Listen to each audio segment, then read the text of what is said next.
friends, Carnivore Kendall here. I am here to go over and to share my top tips and tricks how to get through detox and sugar cravings on a carnivore diet. So let's jump right into it. The first thing I like to do, and I like to remind myself of this, I am a sugar addict. I cannot moderate sugar and ultra processed food. I must abstain from sugar and all sweet tastes in order to protect my mental health and to be the best version of myself. Not everyone has to do that. There are some people that can moderate, but for Kendall, for me, I must abstain. So for those of you out there who want to get rid of those sugar cravings and never have to deal with the voices to get your peace of mind back, get your food freedom back, listen up.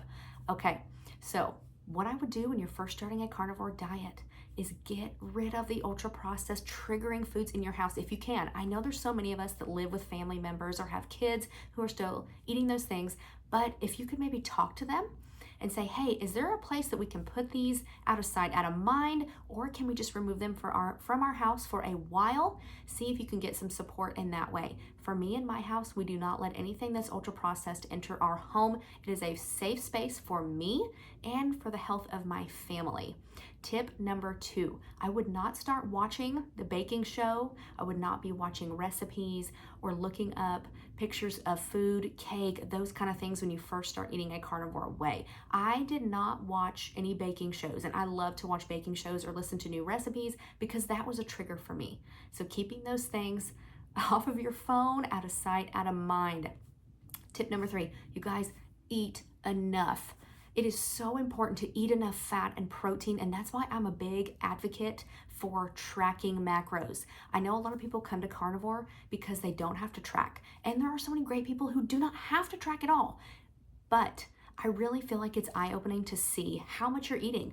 And as someone who's a chronic undereater, I really like to keep tabs on my macros to make sure I'm eating enough fat, protein, and calories to feel my best.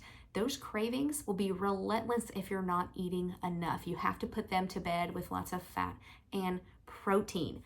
Okay, a great way to start tracking, I've got my little list down here, so I'm just making sure I hit all of my bullet points so I don't let any of these awesome tips just slip past me. So tracking. A great way to get started with tracking is you can go to the TDEE, Kelly Hogan talks about this, type in your information. It will give you an estimated daily expenditure of calories. That's what I did. And I aimed to eat around that amount. So for me now, being fat adapted, I eat around 2,000 calories a day. That's where I feel my best. But when I first started a carnivore way of eating, I was eating around 2,400 to 2,500 calories a day, going through those detox symptoms. Now, another great way to figure out or to get you pointed in the right direction for macros is to aim for your goal body weight. And what I mean by that is if my goal body weight is 150 pounds, I'm going to aim to eat 150 grams of protein and 150 grams of fat per day. It's a great way to get started. You can always tweak things, but do not restrict calories the first few weeks, especially as you're going through those sugar cravings and detox symptoms. Okay. Another great tip, you guys, just be prepared. Know that you're going to experience some of these symptoms coming from a standard American diet or whatever way you were eating before and switching to a carnivore diet. You guys, your gut microbiome is completely changing. The bacteria in your gut is dying, it's screaming. You're gonna have cravings, you're gonna have headaches, you're gonna have fatigue. You might have some nausea, some diarrhea, or some constipation. These are all normal symptoms that come along with drastically changing your diet and your fuel source. So mentally being prepared, you know what? I'm gonna experience some of this, but I can get through it. Cling to your why. Find out what your why is. Losing weight is great, but there's gotta be something a little bit deeper than that, I think. And for me, to keep my eating disorder in remission, to lose body fat, to get to a healthier body weight, that is very important, but my mental health is always my number one, and my eating disorder in remission. Okay, another thing we really need to focus on is being patient. Patient with your body, patient with yourself. Know that these symptoms will go away. Another great tip, if you can, try to figure out if this craving is an emotional response or is it actually you're truly hungry. A great way to figure out if you're truly hungry is the sardine test or cold burger patty test or hard-boiled eggs. You guys, if you're looking in the fridge and those three things do not sound good to you, then you may not be truly hungry.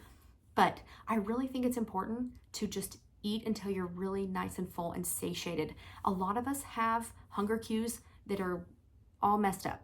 So that might be difficult, but I think if you're feeling truly hungry, then eat carnivore foods. Do not restrict calories in any way when you're first starting a carnivore diet.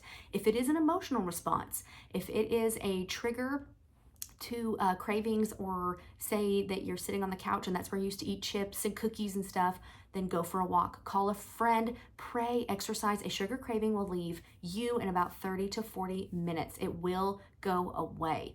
You guys, we can get through this. If I did it, you can do it too.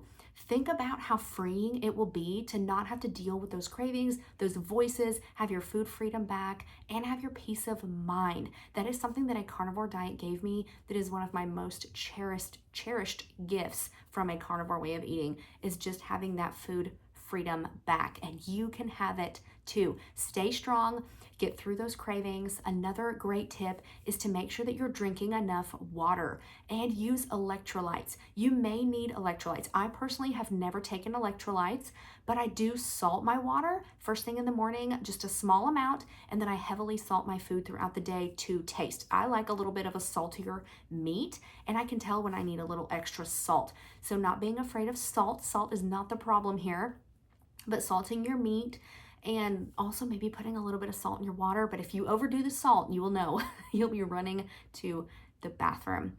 You guys, it's so important, like I said, to just really focus on eating enough. That's my biggest tip, is nourishing your body, focusing on those nutrients, not restricting in any way, being patient, being prepared for the symptoms, because they will come, but you will be able to get through it. And once you get through that, the light at the end of the tunnel is incredible, and you'll be feeling so good.